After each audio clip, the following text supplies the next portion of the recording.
internet, hello and welcome to Coy Cubed. It is Tuesday, so it is time to live stream. How are you doing today? We are going to be diving into all sorts of stuff. I just got back from New York Comic Con, so we're going to be talking about New York Comic Con. I also saw Ghostbusters Afterlife in its entirety.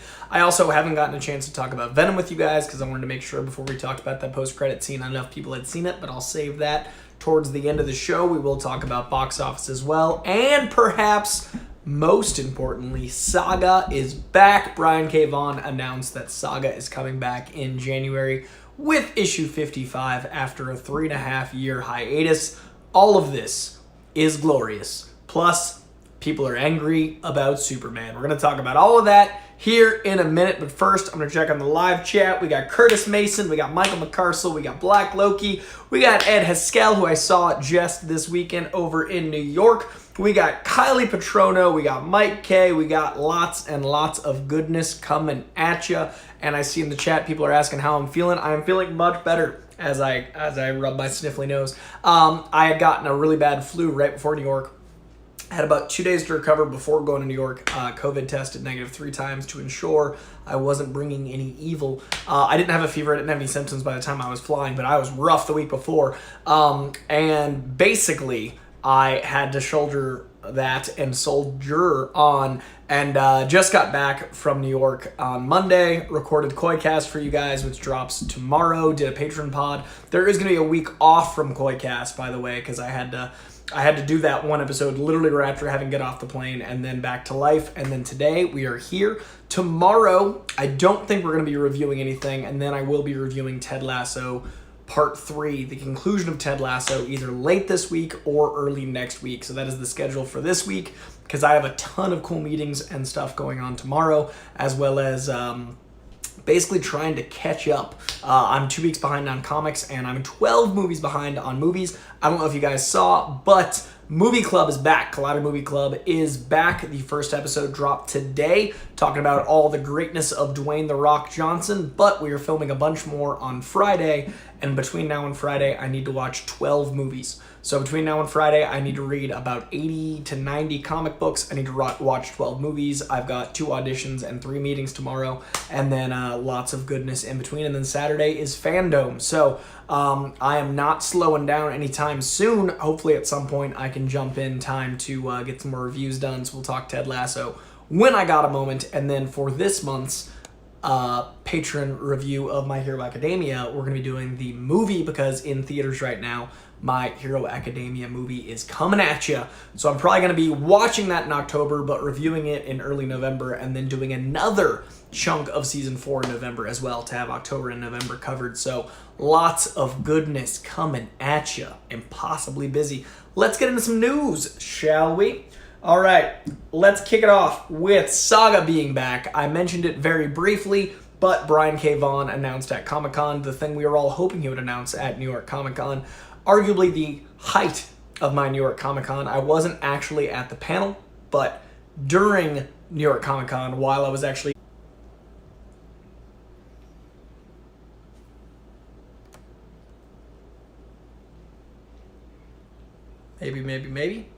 Maybe. Looks like we're working. Okay, we're back. All right, so I was saying New York is an incredible city. New York Comic Con is an incredible place. I was not able to hang out on Saturday and Sunday because I was having schmo business, and then I flew back on Sunday. But on Thursday, I was able to hang out with my buddy Straw Hat Goofy. We got some fun TikTok stuff going on. And then on Friday, I did work the entire floor, work the panel, do all of that jazz. And then I was at the boys panel, which was a Sony property. I've been working with Sony on Venom and those things. And then I hung out a little bit after and stuck around for Ghostbusters, where they played the entirety of Ghostbusters Afterlife. Now, Ghostbusters Afterlife, I was so impressed with. I'd actually avoided a fair amount of the trailers. I'd seen the first one, but I didn't want to know too much about it because I'm a Ghostbusters guy from the 80s. I love the originals, and I find, unless it's stuff I'm covering, like comic book movies and things, I do like to appreciate the art of the film without connecting the dots in the trailers. So I didn't know much about Ghostbusters, and I was so very impressed. Now, caveats aside, I need to mention the caveats. I saw it with the director. I saw it with the cast. I saw it after having just met Ivan Reitman, which was absolutely insane. Had the experience of like seeing it basically at a premiere. So that always enhances the experience. But for me, the movie was like a B+, A-, but I saw it in the best possible way.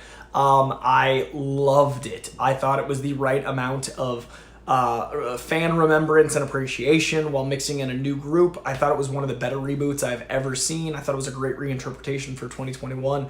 I really enjoyed it. I do also think that a lot of the things I liked about it will be things other people don't like about it. So that was just my own personal experience, but I had a lot of fun watching it, and it made me well up a couple times. It made me laugh the entire time. So fuck yeah, Ghostbusters Afterlife. I won't say too much about it because I really want people to have the same experience I did where they got to just enjoy the insanity and glory of it. But that was certainly a highlight of New York Comic Con. Got to talk to Donnie Cates about Venom, what he thought. I'm going to be talking about it myself here in a minute. Got to talk to Rob about Prophet because they announced at New York Comic Con, well, not actually there, but during the time of New York Comic Con, that Jake Gyllenhaal is going to be playing Prophet in Rob Liefeld's Prophet. Highly recommend you guys check out some 90s comic goodness with Prophet, and the great Sam Hargrave is directing. Now, Sam Hargrave did Extraction, which was one of my big surprises of 2020.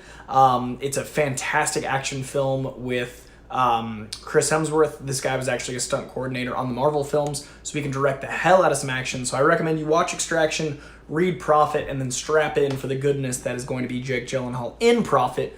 Very excited about that. But yeah, I got to talk to Rob about that, which was great. But the audio I actually interviewed Rob about it just like on my phone. Unfortunately, it was in the chaos of New York Comic Con, so I'm gonna do my best to close caption the video because the audio is impossible. But if I have the time, I'm gonna get that posted ASAP. But as I said at the top, this schedule is bananas. But got to talk to Rob about that. It was pretty freaking rad. The con was great. My best friend from Boston came down, took a bus. Almost said bus Boston. That was a little stutter there. And we got to hang out, get drinks, get pizza, do the Schmodown. Schmodown didn't go my way, but you guys can check out the experience of that live. It aired earlier today, so that was a slight spoiler, but it's already up, so here we are.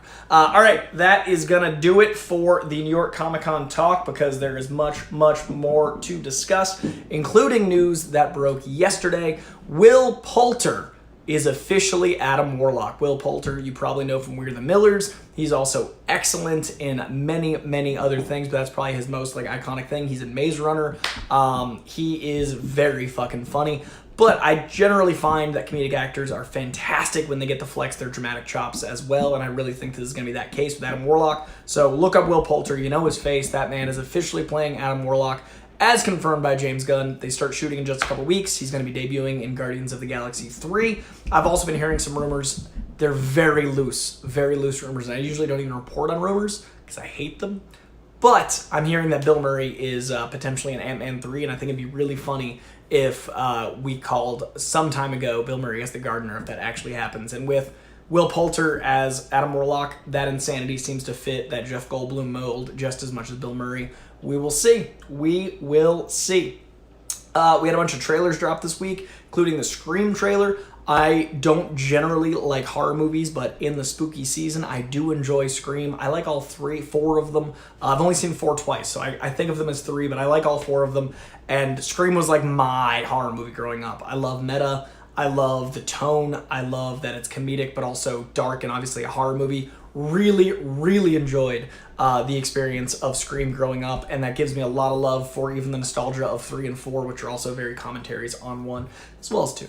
But we are getting a new Scream. It drops in January, and the first trailer dropped today, and it is exceptional. It is a remembrance of all the things we love about the first one while actually evolving it. It doesn't feel like a rehash. It feels like a reimagining with evolution. I think it's going to launch a new trilogy. It's great to see Neve Campbell and Courtney Cox. It's great to see them all back. It's great to see David Arquette back. I'm so excited for this movie. It's the rare horror movie I'm completely pulling for and very excited about. Check out the trailer if you haven't yet. It's everything I wanted it to be, and that's not usually my genre, so I'm stoked for it. Also, with Collider Movie Club, we're doing a lot of horror movies because it is horror movie season, so we're going to be covering a lot of stuff over there. So if you're a horror fan, check out Collider Movie Club for all of our spooky coverage in the coming weeks. Speaking of spooky, we still live in an age of absolute bigots. It was revealed that the next issue of Superman, John Kent Superman, the current Superman, was going to be in a bisexual relationship, as he is in fact bisexual. This all was revealed yesterday, and it's caused me to re-examine my patience with the masses. I do often forget that I live in California. I often forget how further we are with the world. I don't even know how to say this politely. I often forget how fucking backwards a lot of the country is, and I often forget how fucking awful a lot of people are. Tons of elected officials that have never read a comic in their lives getting on a little platform to spit hate about Superman. Tons of elected fucking officials making children feel like it's not okay to be bisexual. Tons of elected officials making people think that it's a bad thing to be who you are. Fuck them. Fuck each and every one of them. Fuck you if you have a problem with Superman being bisexual. Fuck you if you have a problem with people being okay, being who they are. I think it's a beautiful thing. I think this makes John Kent a very interesting character. He's not the first bisexual character in comic books, far from it, but he's an icon. He's a big character, and it's right in line with this big revamp of the character, so I think it's a really great way to bring people to the book. It's a really great way to distinguish him from his dad in the comic books. It's a really great way to make people feel seen. Spider-Man taught us anyone can wear the mask. Superman taught us to be a force of truth, justice, the American way. John Kent Superman is teaching acceptance. So it really, whenever anything like this happens, brings out the worst people. But remember that you, if you watch my show, presumably, I'm assuming you're good, can also, rise up alongside that. Put the energy they're putting into hate and into love, and put the energy they're putting into talking shit into making people feel comfortable. Talking shit back at people doesn't often help, but sometimes it's a good way to vent. Like, fuck Dean Cain, that piece of shit that has never been Superman and has only acted and pretended to be Superman while not understanding the very essence of the character. If he ever actually was Superman, if he ever actually embodied Superman, he wouldn't be capable of thinking the things he thinks and saying the things he says. So fuck that motherfucker, that pretender to the throne of Kal-El. Everyone's got a thing. Everyone's got opinions. But if your opinion is to hurt and to belittle or to force people to pretend to be something they're not, then you aren't the person you probably think you are. Look at what your output is. Is it more supporting or more hating? Is it more hope or more cynicism? Is it more joy or more snark? Snark has its place, but if you're putting out more of that than the positive, then you might not be the hero of the story, you fuck. Much love to you guys, though, and I really appreciate the support Tom Taylor has gotten, as well as the support DC Comics has gotten. I'm just a small voice in this insanity, but anytime I see any hate, it really tanks me, so I can't imagine what Tom Taylor and DC are going through. And to anyone that thinks that corporations shouldn't have these characters do this, how the fuck are kids supposed to feel safe if every character is assumed straight? How the fuck are corporations not supposed to weigh in on these things? And it's not to sell comics. It might help sell comics, but if they weren't doing it, then no one would have a voice that isn't a straight fucking white guy. So I love that they're doing this, and that's just my 2 cents. And I'm sure I'll hear about it in the comments, and that's fine. You've got an opinion, and it might be very different from mine, and as long as you're respectful and not harmful of others, I can respect your opinion. But if it harms others, fuck you. Into the world of Netflix. Netflix is doing something tomorrow with David Fincher. I don't know what, but they teased today something David Fincher. As you guys might know, David Fincher is my favorite director. Netflix makes some really bold, awesome content. I'm very intrigued by this. We know the same amount right now, 1 tweet, but there's Fincher news coming tomorrow from Netflix. Now I'm going to check on the Streamlabs because I missed a couple because I was pouring through the news. I got a couple phone calls during this. That's why the screen went black. Apologies for that. So I got to call them back here in a second. But do want to check on the Super Chat and apologize for the gaps. Black Loki 3004, what up, man? Spreading some positivity this week, crawling towards the finish line. Hope you're doing good. I myself am crawling towards the finish line. There's so very much to do and so very much going on, but it is all very positive, and I appreciate that very, very much, man.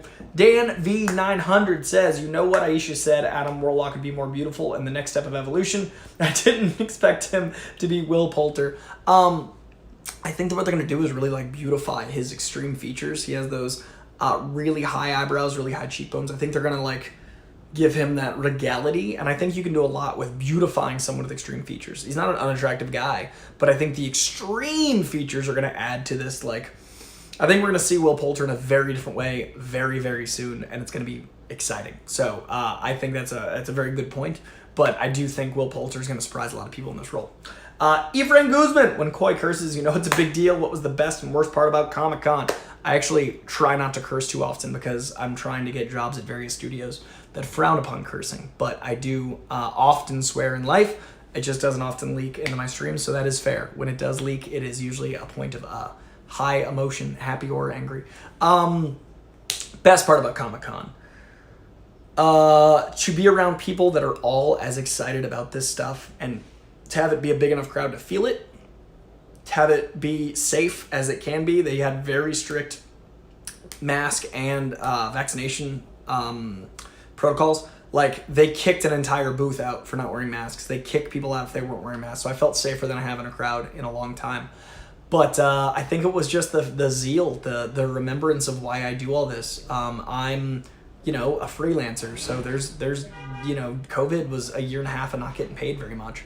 So it was really nice to remember that all of this work and effort that doesn't look good in my bank account does feel good in my soul. So it was a place to remind me why I do all this. So that was probably my favorite part. The worst part was it wasn't longer. I love New York. I really wish I'd gotten to see more fans. I wish I'd gotten to meet more people. I really wish I'd had more time. But, if my biggest negative is time. And it was a little bit smaller on Thursday, which was good and bad. It makes me worry about cons. But I also totally understand with COVID and everything else. So I think my only negative was I just wish I had more time because I'm exhausted.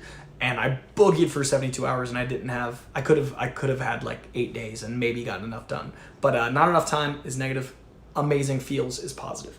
Mike K. Speaking of Netflix, for those who didn't see the announcement, Cowboy Bebop will be streaming on October 21st. The original anime Cowboy Bebop is getting a live-action remake from the great John Cho, starring the great John Cho. That drops October 21st. The anime, I don't know when the live-action drops, but thank you for that note. October 21st, Cowboy Bebop. Get after it. Thank you to Mike K. for that info. All right, back to the news. I'm going to do the live chat at the end, just top to bottom, because I'm losing my voice, and I got to wrap this up because I got to make some phone calls. But we got our first images of Willy Wonka. Timothy Chalamet looks a lot like Gonzo in A Christmas Story. Many people have made that joke. A Muppet's Christmas Carol. Christmas Story is You'll Shoot Your Eye Out. A Muppet's Christmas Carol has Gonzo in it. A lot of people have made that joke, so I didn't make it myself as well. It was my first thought, but the internet beat me to it because I didn't see the images until late. But it's a very funny joke, and I like it. We also got a rock rap this week. Tech Nine is incredible, and they basically have Tech Nine doing an incredible flow and beat, and then The Rock raps over it for 16, and it is dope. It's very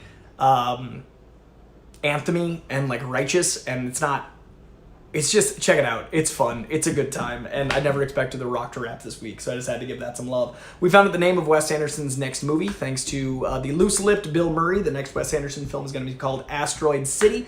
And in the last bit of news, before I get to the 4 reviews, I'm going to quickly go through the Eternals tickets are now on sale. If you want to go see Eternals, tickets are on sale right now. The last trailer dropped, and it's kind of behind the scenes with some little footage trailer, and there will probably one more too revealing trailer. I'm going to stop watching trailers. There's one more trailer coming, I'm sure, because Eternals tickets are on sale now. So if you want to see it Thursday or Friday, I'd get after it because they're likely to sell out. All right, I'm going to briefly give little reviews on What If, Ted Lasso, because I'm going to do my own Ted Lasso review, and Venom. So if you haven't seen What If, get out of here, and then I'll warn you before Ted and Venom, and then we're going to do the live chat, and then I am going to boogie. But first up, we got What If. The finale made everything worth it to me.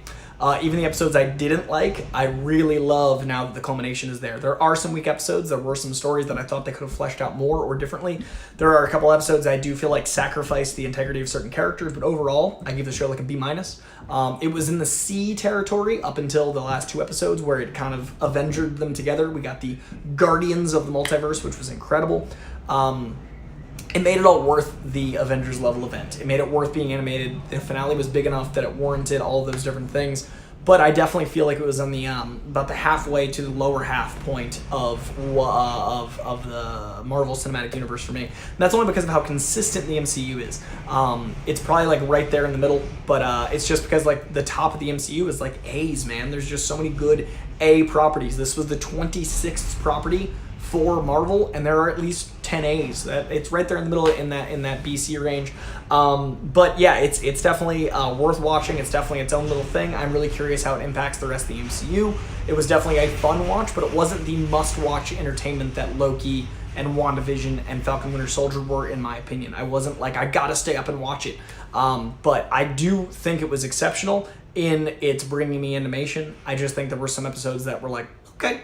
So it's a little lower than the rest of the MCU for me. Than a lot of the MCU for me, and that's okay. That was just my take. I'm gonna rank it probably after the next Marvel property. So I'll probably do a full MCU re-rank after the Eternals and give a full list once that's done. So after the next property. But yeah, it's right there in the middle for me, about a B minus, and I'm really glad it exists. All right, next up we've got Ted Lasso. If you haven't seen the end of Ted Lasso, I'm actually not going to give any spoilers right here. This is going to be non-spoiler because I'm going to do a full spoiler review within the week as its own video. So I love the finale, and I just want people that haven't watched Ted Lasso yet, Michael McCarcel, to jump on Ted Lasso so they can have this ride while the emotions are high. It's going to be a few months till the next season, if not a year. So while everyone is lassoing, get on it.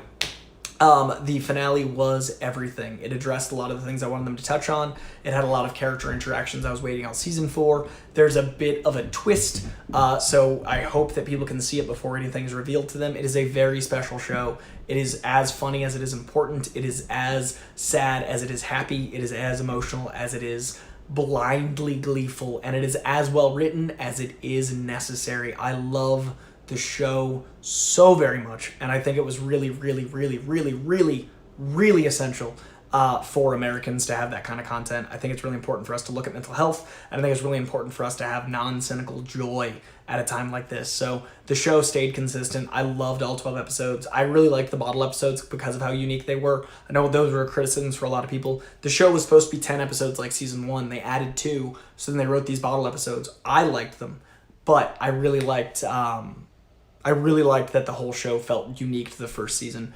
Roy Kent is one of my favorite characters in the history of TV ever, hard stop, and I really love what they did with Jamie Tart this season. Like I said, there's a twist I'm not going to reveal here. I will be talking about it on my Ted Lasso video this week. Probably not in the next 2 days, but as soon as I can, I'll let you guys know when I'm going to post that. I want to rewatch the last 4 episodes to do notes. I might not get the chance to, but that's the goal, and if I just don't get the chance to, I'll just do a review. But we'll talk about Ted Lasso in its own video. I already talked with you guys about Ghostbusters Afterlife. Let's talk about Venom, Let There Be Carnage.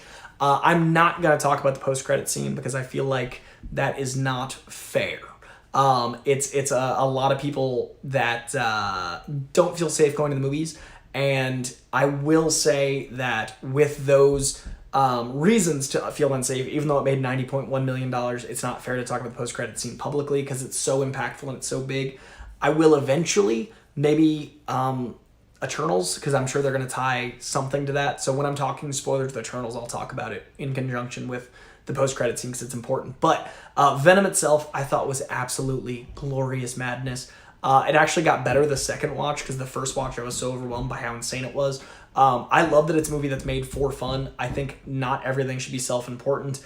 I don't think that it's a bad movie. I think it's a movie made to be different. And a lot of people are saying like, oh, it shouldn't accept that it's bad and just lean in. It's not. It's a very well-made film with some very solid fight scenes. It's not R-rated, which a lot of people wanted, but it is so specific in its humor. It knows exactly what it is. It is a weird rom-com domestic abuse relationship, solve a problem between a man and his symbiote movie. It has a villain that's a little undercooked. And that undercooking, I think, was the runtime, but that's in a very expensive character. I thought Carnage looked incredible. Looked like Ryan Stegman come to life, the Ryan Stegman Carnage art. So I understand why there wasn't more time with him. That is one thing I would have liked more of. I gave this movie like a BB+. I really got a lot out of it, and I really think that Tom Hardy is having the time of his life, and I really think that it's good to not have the bubble burst by having everything feel like a Marvel movie. If everything feels like DC, where it's this big, grandiose spectacle of Greek gods, or like Marvel where it's like this everyman, but the stakes are huge and it's got this fun comedic drama, these things. If we only have those two tones, we kind of run out of shit. Whereas this gonzo fucking Hunter S. Thompson drug trip of basically a domestic rom-com with symbiotes, then that's what I'm in for. I want that. I want more weird shit. We would not have gotten Joker before the Snyder Cut. We would not have gotten Venom without the success of Marvel, and I want us to keep trying these weird experiments. So I personally got a lot out of it, and I also think it making $90.1 million, the biggest debut in the pandemic. That's huge. That's people voting with their wallets. People want fun stuff as well as very sincere, heartfelt action comedies like the Marvel films. I think both are very important. So those are my takes, spoiler free. I navigated as deftly as I could. Those are my takes. Hopefully you enjoy them. Once Jake has seen Venom, I will be doing a spoiler full review on Coycast, but here we're going to keep it spoiler free because it is a pandemic, and that's likely what I'm going to be doing for the rest of the it's not quite safe to go out yet. I'm going to be doing a lot of like spoiler free here because it's not fair. If people don't feel safe to go to the movies, I'm not going to judge them. But I'm going to the movies because I'm vaccinated, healthy as I can be, and I love the theater experience and want to support it. But I'm not going to make you not be able to watch my content out of you feeling uncomfortable with the theater because I completely understand and respect that. So let's look at the live chat and then wrap this show out, you lovelies. I've got a super chat from Dan V900 who says, I have to say that I'm surprised how bad the Injustice movie is, where it feels like a clip show and is a terrible adaptation of the Year One comic. There's no Black Canary, Lex, or Martian Manhunter. Yeah, I don't really plan to watch that because I've heard only bad things, and I love the comic. Tom Taylor's Injustice is genius. It's a bummer that it's as bad as you say it is. There's a reason I didn't put it in the rundown. I've heard only aggressively bad things, and Dan, what you just described is exactly what I've heard so far. So not for me. I'm probably not going to spend the time I don't have on it, and I'm bummed to hear that because Injustice is a really special book. So that's a bummer. I do recommend anyone that was excited for it to check out the comic book. It is many, many volumes of glory. Injustice is very special, very good. Check it out. Thank you for the super chat, good sir. Curtis Mason. I was hoping to get a one-legged T'Challa and a caped Spider-Man in the What If finale, but I'm happy about all the character interactions we did get. Ted Lasso is such a joy to watch. Even the emotional moments help me appreciate life more. Thanks for the rec. Dude, I'm so glad you got that out of the experience. I'm so glad that you experienced it the same way I am, man. Like, life's downs are as important as their ups. That way you know you're on an up. If life was easy, it's like mortality, right? Like, if we didn't die, we wouldn't do shit. We wouldn't take our life as preciously as it is. Preciously might be a word. I don't know. But whenever I think about death, I think about how much more I need to live. And whenever I think about how finite time is, it makes me do more. So I think death is one of the things that drives me. And I think if we didn't die, I don't know how much we'd do. I feel like Wall-E would happen a lot sooner. Wall-E's already happening because I think people think they're immortal, but we're not. So the lows in life are as important as the highs, and every tear is just as important as a smile, and feeling our emotions and going through the mental health struggles, which is a lot of what Ted Lasso season 2 is about, is essential. I love that you got that out of it, and I love that the show is so open and honest about its experience with mental health. And as far as those toys, dude, I thought the one-legged T'Challa right out of the comics books was incredible. We barely had any Spider-Man. I'm assuming there was a licensing issue. If you think about it, that is a Sony character on a Marvel show, and Tom Holland wasn't the voice, but that's still a character that's owned by Sony, so they might have had a contract thing where it's like, you get one. So I'm assuming that's why there wasn't more of him, especially in the finale. But I do like the way they handled the zombie episode at the end. I didn't think they'd address Marvel zombies at all, and then they did it really well in the last episode. So I completely agree with you on all counts. To the great Curtis Mason. Appreciate you, man. We're going to do our unboxing for October probably next week. I'm very excited about it. I'll send you a message and a link when I know that's going to happen. But got a display to unbox that I'm very excited to dive into. And that is Curtis Mason, the patron saint of unboxing. We'll be doing that probably next week. But I'll keep you guys posted with all of the stuff because we got a lot to do this month. Busy. All right. I'm going to check in the live chat, so get your questions in now if you got them, and we're going to wrap this show out. We talked about everything except for No Time to Die. So now is the time to get your No Time to Die and other questions in the live chat, because I'm going to read through it once, and then I got to wrap out. No Time to Die, I saw most recently. I saw No Time to Die just yesterday. Flew back, did a podcast, saw No Time to Die. Whirlwind of craziness. No Time to Die, I thought, was the perfect middle ground between the hokey, cheesy Pierce Brosnan, which I enjoy, that comedy Bond, and the brutality of a Daniel Craig Bond. It's like they were like, hey, we're going to close this out and make it feel like all James Bonds. It has the gadgets of the 70s ones, it has the comedy of the 90s ones, it has the brutality of the 2000s ones, and it's a beautiful bow on the 5 Craig films, it being the 5th. It is a culmination, a summation, a beautiful conclusion to the Daniel Craig James Bond saga. The ending is surprising to many. I liked it a lot because it felt different than other Bond films. I loved the action in this one so very much. I thought it was very well shot. It was stunning. It is long. It's a little bloated, but I think they had to do so much because it was 5 different Bond movies, or 4 and then this one. But it had to do so much heavy lifting, so it was a little long. It's my only real negative. The villain's plot was a little contrived, but it is also a Bond villain. Like, that's an expression, like Bond villain. Like, it's kind of the thing. So I like that they leaned into it a little bit. Rami Malek's super talented, so he walked that cheesy line very well. My biggest surprise was how much I believed and wanted Lea Seydoux and Daniel Craig's romance to work. I loved the chemistry between the two of them. Ana de Armas stole every fucking scene. Ana de Armas is a force in nature in this movie. And Lashana Lynch is so good. And the 007 stuff is awesome. I love the back and forth 007 commentary. Those jokes hit every time. Ben Whishaw is an incredible Q. He's also Paddington, so he's got my love for life. Loved Jeffrey Wright in this. Loved Ralph Fiennes as Q.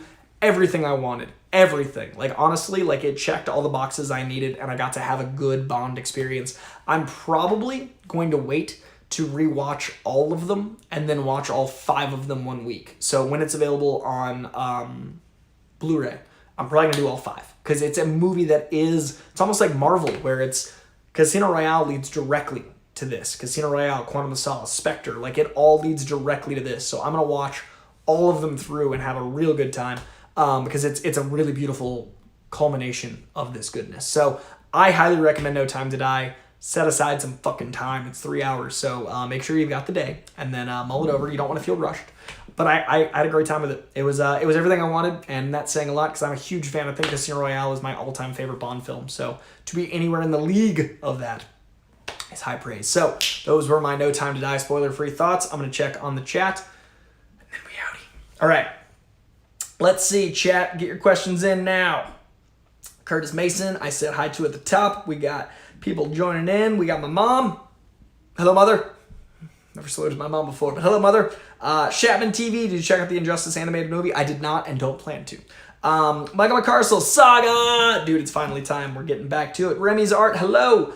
Black Loki, what up? Kylie, we've already said what up to Black Loki, but now I'm at the point of the chat where he has joined. Kylie Patrono, we got all these folks in the chat. Now they're talking about Injustice. Collider Movie Club, plug. Thank you, Mom. Very important. Batman trailer, can't wait. Guys, I am going to be covering the entire DC fandom with the Real Rejects. So if you guys want to see my coverage as well, I'm going to be doing it on Tuesday. I'll do a full review on this show on Tuesday, but if you want to see my coverage live, tune in to the Real Rejects channel and then tune back in on Tuesday once I've had time to marinate. But I'm going to be teaming up with the Real Rejects, the 3 of us all day Saturday. DC fandom, gonna be dope. Then I'm teaming up with them again in November for the Disney Day. So me and the Rejects are teaming up for events because those guys are fucking awesome. So Real Rejects, Collider Movie Club, all my Schmodown stuff, Coycast, Patreon videos, Coy Cubed every week, TikTok hopefully every day. I'm trying to get 2 to 3 a day on TikToks. I'm trying to grow my TikToks. Please follow me over there. Plus Instagram stuff, plus Liquid Water Cooler conversations once Hawkeye comes around. We got content for you guys. And hopefully sleep at some point. We'll see. All right, we've got... Good timing, Remy's Art. Coy needs a clone stat. You're goddamn right. I need a clone as soon as possible. I am so very tired. VG, good evening. Let's see. Kylie, thank you very much for wanting to be on the Patreon. I appreciate that. Whether or not it ever works out, I appreciate you wanting to be. That means the world. Dan V wasn't a fan of Let There Be Carnage, but the most positive thing I can say is that it was better than the first one. At least it was short. You know, everybody's got a take, and I respect that you don't talk shit, because I had a lot of fun with it, so to each their own, and I like that. That is your take. Clone of Coy could certainly be on par with all the Spidey love, man. If I could get a clone, I'm telling you. If anyone's heard from those lambs, they cloned some lambs in Scotland. Any progress with that, because it's been like 10 years and I haven't heard anything about those lambs. Frankly, I'm ready. Was it sheep? I don't know. But either way, hit up those Scottish scientists for me. I need to get some progress. All right. Buffering. Okay, we're back to the buffering. Curtis Mason. All right, I'm doing push-ups. How much buffer are we trying to get? This curls buffering joke, very strong. The alley-oop to doing push-ups, even stronger. Also, I really need to re-up the curls part of the show and the curls part of my life, because I've been slacking. New York, getting sick, everything else. It has been weeks since I've worked out consistently, and I feel it. My energy is lower. My belly's bigger. I'm aware of my bad habits. Like, whenever I don't work out, my eating goes in the fucking shitter, literally. So we're going to be doing a rebuild, a Coy rebuild. And that's actually maybe an approachable time to join me in working out. I'm going to go back to running 1 mile. I'm going to go back to working out 3 exercises, 3 like sets of an exercise instead of my usual 9 to 12. I'm going to go back to bare bones and work my way back up. So I'm going to try to be more communicative about that journey, because that might be a good place for people. If you've never worked out before, I'm going back to the fucking square one, going back to the drawing board, going back to the blueprint. So if you guys want to join me in that, I'll try to be more communicative about it, because your boy is lethargic, out of shape, and tired. And none of those things are acceptable. I refuse to live that way. All right, everyone get buffer while we buffer. How was the Javits Center this year? Only saw a few images and looked a lot less crowded. It was very, very light, especially comparatively. It is probably 80% at the most, which was Saturday, but overall it was like 50 to 60% capacity like Thursday, maybe 70% Friday. Yeah, it was noticeable. Let's see. Kylie is not feeling this casting, to be honest, but I'll give them benefit of the doubt. I respect that. It's all they can ask for. Wasn't a fan of Extraction, where the action was good, but the plot wasn't at all. I loved Extraction. Me and Dan V, we just got different taste, and that's okay. That's the beauty of cinema. Everyone's got different opinions. That's why they should make a lot of movies, because some are going to work for some and not for others. I respect the fuck out of it. All right, Alma Pow. Will Poulter was awesome in Detroit. Super serious movie. I haven't seen Detroit yet, but I need to very, very much. Wait, you guys are getting paid?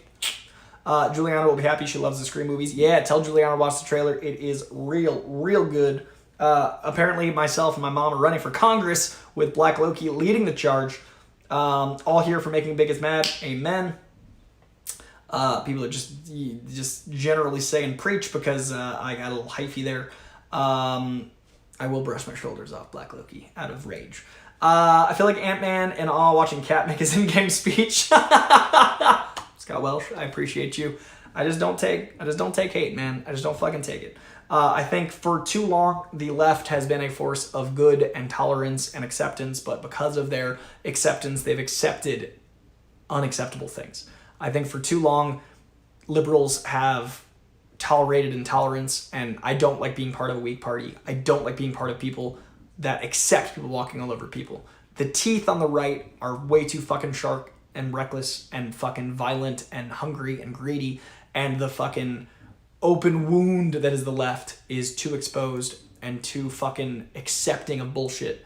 So I want to be someone that leans left with some teeth on them, because fuck this shit. It's not okay. I'm not going to see people that I care about get hurt. I'm not going to see people that are any minority group, anyone that doesn't have a platform or a fucking place to stand.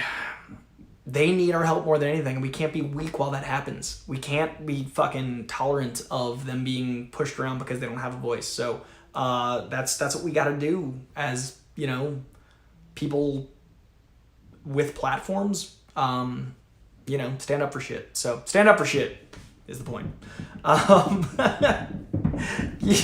Keep sending those titles and offerings, Mr. Coy. Can we write letters of recommendation for you to get hired by one of the studios? Man, I'm trying. I'm hustling every day. Every day I'm hustling, which is a song. Coy, you were a beast all weekend, but yes, you needed more time to hang out and chill. Maybe if it wasn't NYCC weekend, it would have been different. Yeah, dude, and I was hustling leading right up to the con, and then I got literally off the plane and recorded podcasts. So I have not stopped, but I do need to. Do you think Connor Kent and Tim Drake might get together? Connor Kent maybe. I don't think Jonathan Kent. I think they're gonna play around with that. But Connor Kent, I don't know if they've had anything about his sexuality. I love Connor Kent, but I thought Jonathan Kent was the one. Jonathan Kent is bisexual, but I don't know what Connor his sexuality is. But perhaps. Let's see. I got my tickets for Eternals first showing on Thursday at AMC Prime and Friday Dolby Theater. Can't wait. Hell yeah, Haskell. What If was awesome. Oh, I thought it was higher than that. A- for me and Dad. My mom and Dad loved What If. So if you're a team What If, my mom and Dad got your back. Am I saying it's B- because it's animation, not live action? No. I have a harder time feeling for characters that are animated. I need eyes for some reason. I need to connect with the actor. The closest I've gotten was like the photorealistic CGI and apes, but even then it's hard for me to connect.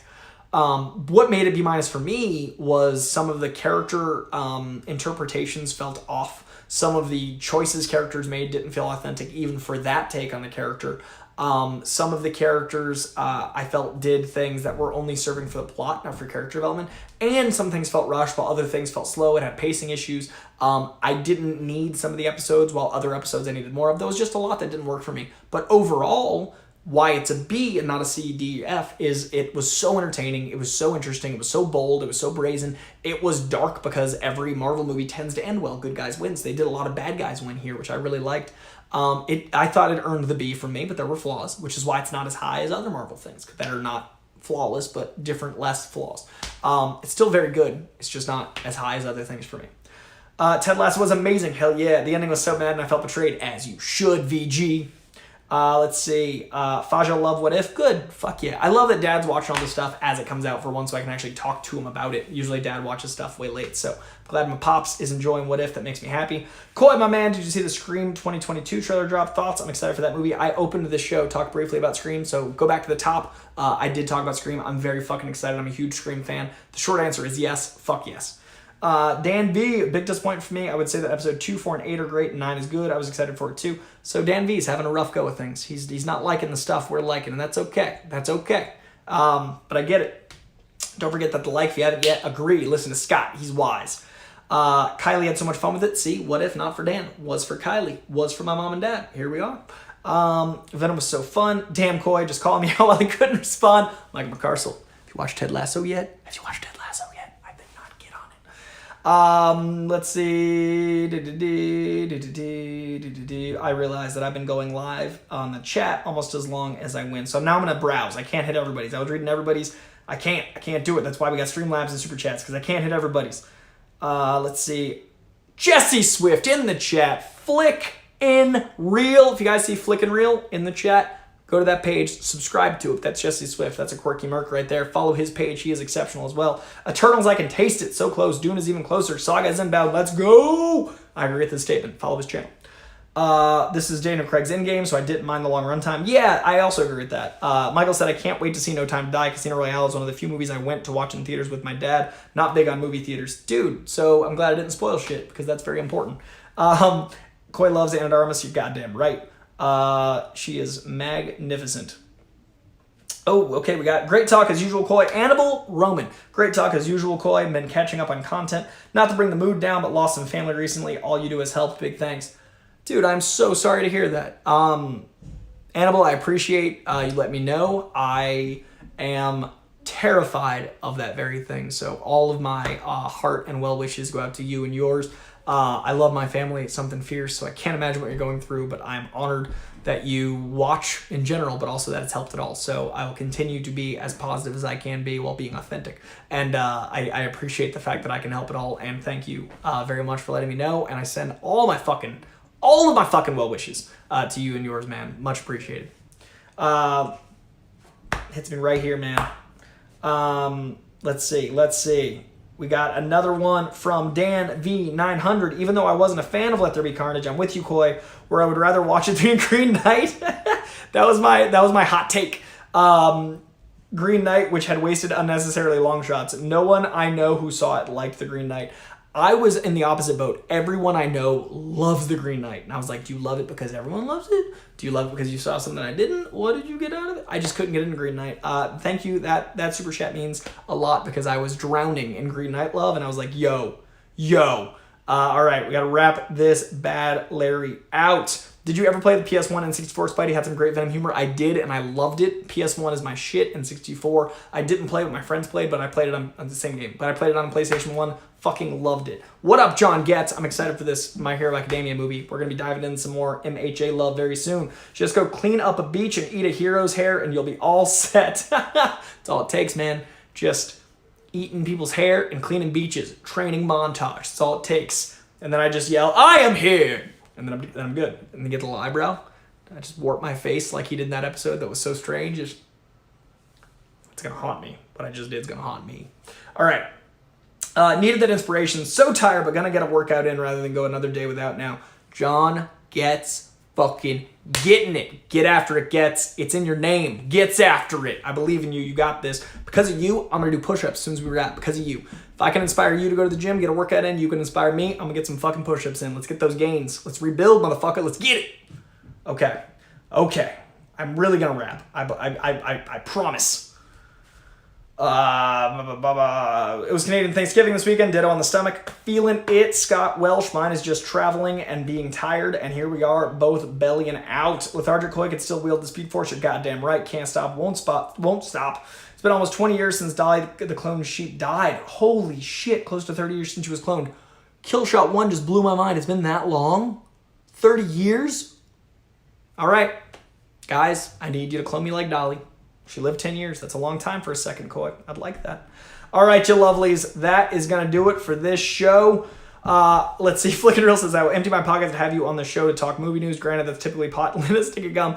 Flickin' Real, I don't even need to. I just got to find time. But as you might not have heard, my schedule is, my next day off is November 27th, I think.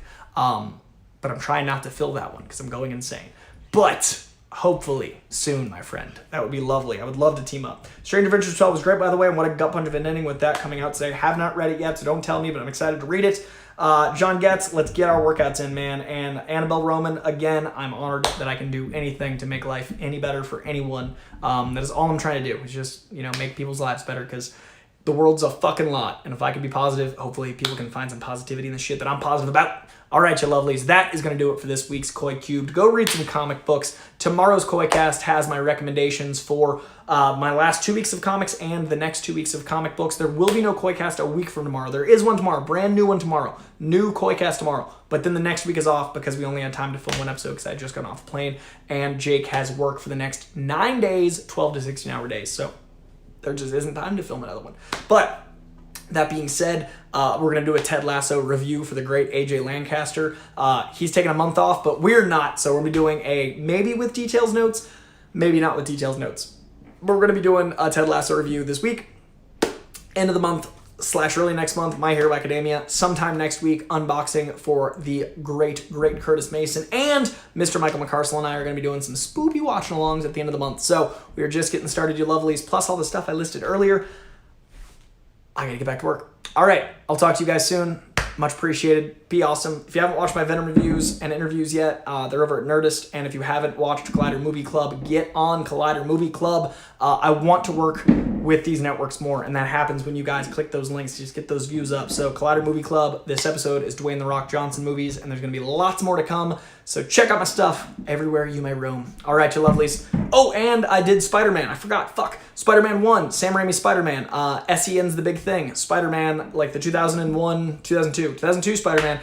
Me, Winston, Christian, on Christian's channel are going to be watching all the Spider-Man movies leading up to Spider-Man No Way Home. And then me and Christian are going to be watching all the Matrix movies leading up to The Matrix. So check out SEN's The Big Thing for movie watch-along content. Check out this channel for movie watch-along content, plus reviews, plus little snippets. Check out Movie Club for my overall thoughts on certain movies. And that, I think, is everything.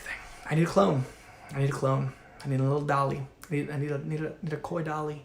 My grandma's name was Dolly. I've lost my mind. Okay, lovelies. It was her name. That's not why I've lost my mind. I've lost my mind because I'm just connecting dots that aren't necessarily there. New York was awesome. If I saw you, thank you for sharing your love and awesomeness. If I didn't see you, I hope to meet you soon. And in the meantime, go make some cool shit. Be good. Hug each other when it's safe.